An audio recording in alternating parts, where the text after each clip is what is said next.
Let's bring in House Speaker Mike Johnson. It's good to have you here. Morning, sir. One of the things I picked up on last night is that, first of all, Joe Biden in his speech did bring up the Charlottesville Fine People hoax. OK, that's been debunked by many different fact checkers, and everybody can check that out for themselves. But then last night, when Biden was talking about the anti-Israel protesters, he said this. Those protesters out in the street, they have a point. A lot of innocent people are being killed on both sides. And then you think about the guy that was talking to Mike Tobin, who said, well, wait, what do you mean what happened on October 7th? And Hamas doesn't enter the conversation at all at this point, sir. No, this is illustrating what the real problem is in the Democratic Party right now. They have a pro-Hamas wing. It's not just a pro-Palestinian wing in the party. It's a pro-Hamas wing. This is what we've seen with these hostile crowds, the protesters on the college campuses. Remember, I went to Columbia University and faced down that angry mob. I saw this with my own two eyes. We all feel it and experience it, and they're having a problem inside the party.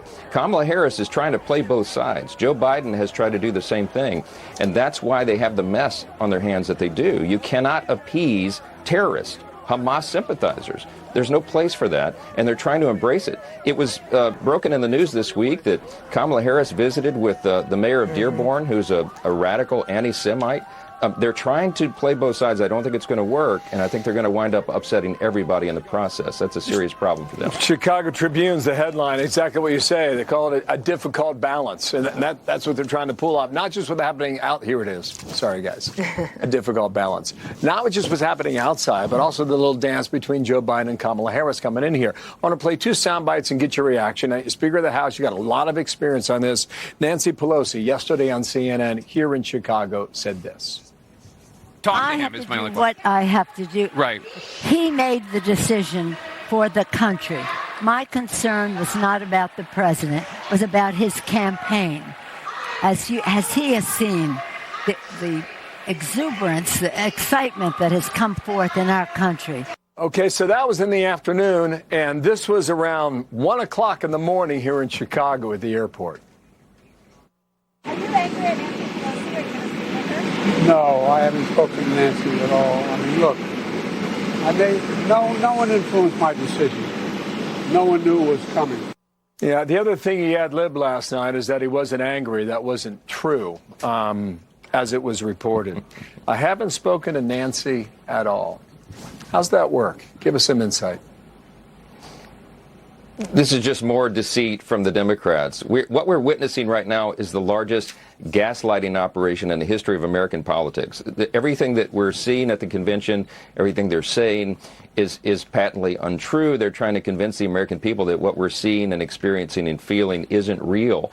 And so that's why they're out there, touting the economy when they broke the economy, clearly. Inflation is at record highs, and everyone's struggling, and they're looking right into the camera and trying to pretend like everything's great. They've put us in jeopardy on the world stage. They've appeased our adversaries, and that's why we have hot wars around the globe right now. They've opened the border wide, and that is a catastrophe in every city and every state around the country. They want people to believe that what we're seeing is not actually true, and it's not going to work. I mean, I think they're on a sugar high right now. I think they'll come off of that after the convention, and the real campaign starts after Labor Day, as it does every presidential cycle. And I'm absolutely convinced, y'all, we are going to grow the House majority, win back the Senate for the Republican Party, and Donald Trump's going to be returned to the White House because of all of this. I just have 30 seconds. I do want to ask you, though, because I understand that last week there was a message sent to House Republicans that this race, that their races might be tighter than they thought. And you are encouraging them to what? No, to keep fighting, to run like we're 10 points behind, we should. But we're ahead in the polls. We are going to grow the majority, and we're very bullish about November. You can go to growthemajority.com and see all the evidence and the data and why we're so excited. But there's an energy out there around the country. I've been in 169 cities now in 37 states the last few months. We're going to continue going. And I'm telling you, something's happening out there. We feel very, very good about November. Just can't get here soon enough. Hope you come back soon. September 10th is going to be a big night, too. That is debate night. Circle it on the calendar. Thank you, sir, for coming on today. We'll talk down the road. Mike Johnson, thanks.